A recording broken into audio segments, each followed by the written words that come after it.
In this video, we're going to take a look at some Boolean operators, specifically the AND operator and the OR operator. In another video, we looked at some Boolean comparison operators, specifically the equal or equality operator, and then we had a not equal, less than, greater than. Those are the operators we looked at. These are a little bit different operators in that they take two values and they give an output based on their comparison. So I guess the best way to show this is use IRB.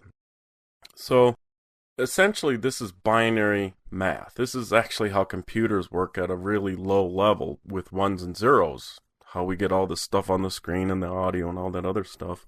And it's essentially made up of AND and OR gates. It's actually a touch more complicated in that it's NAND gates for the most part, but that's a whole nother discussion and probably a video series. So let's compare some things here. Let's first use the AND operator, and there's two versions of the AND operator. There's an English version of it where you have just the word and there's another one where you can use two ampersands like that, and they do the same thing, they just differ in the precedence, their order of precedence. This version, the English version, has a little bit lower order of precedence, so there's a couple of operators that if you use them in combination with, they'll actually take precedence versus the double ampersand one. So when we use this operator and we say true and true, what we're looking for is, in this kind of comparison, if both values are true,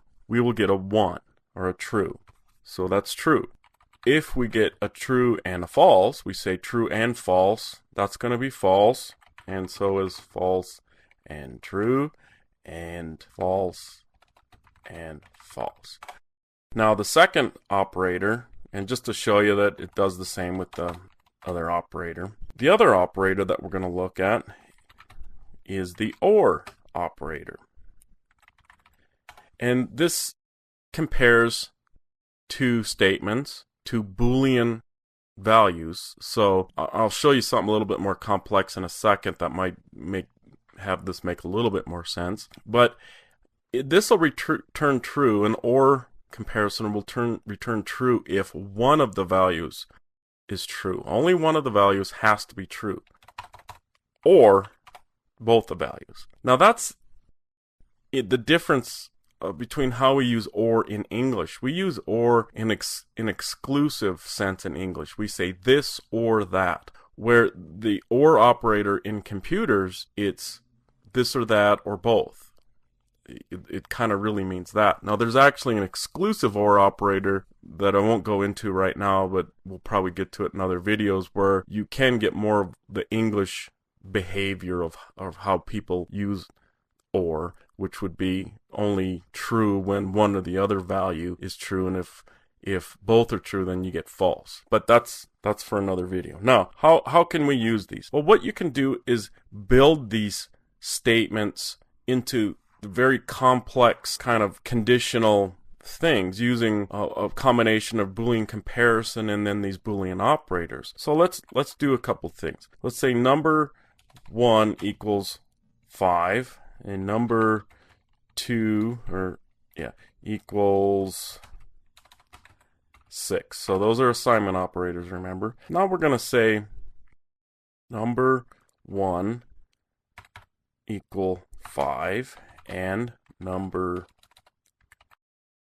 2 equals 6. What we're asking it to say is if both of these are true, return true. And in the case of a program, which we'll do in other videos, you'll actually see where this can be used. Like if two little flags are set, or the user did this and that, then it'll proceed to some particular form of execution, particular execution path. So there we get true.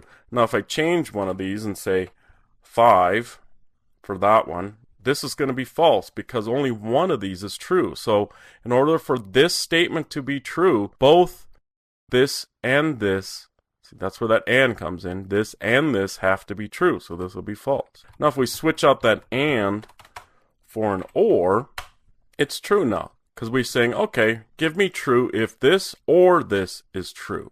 And that's how it works. If you want to do a little bit more research into how Booleans work, which I suggest you do, I would go out and Google binary math and get an idea of what's out there and what's available. And in the resources section of this video series, when we get to resources much later on, I'll find some sites that'll help you out with this a little bit. And you'll see throughout our demonstration programs and other videos where we use these Boolean values to make our programs very powerful as we do comparisons of different things going on. And this is truly how you give a program smarts, is by using these Boolean operators and Boolean comparison statements together to give your program some sensibility.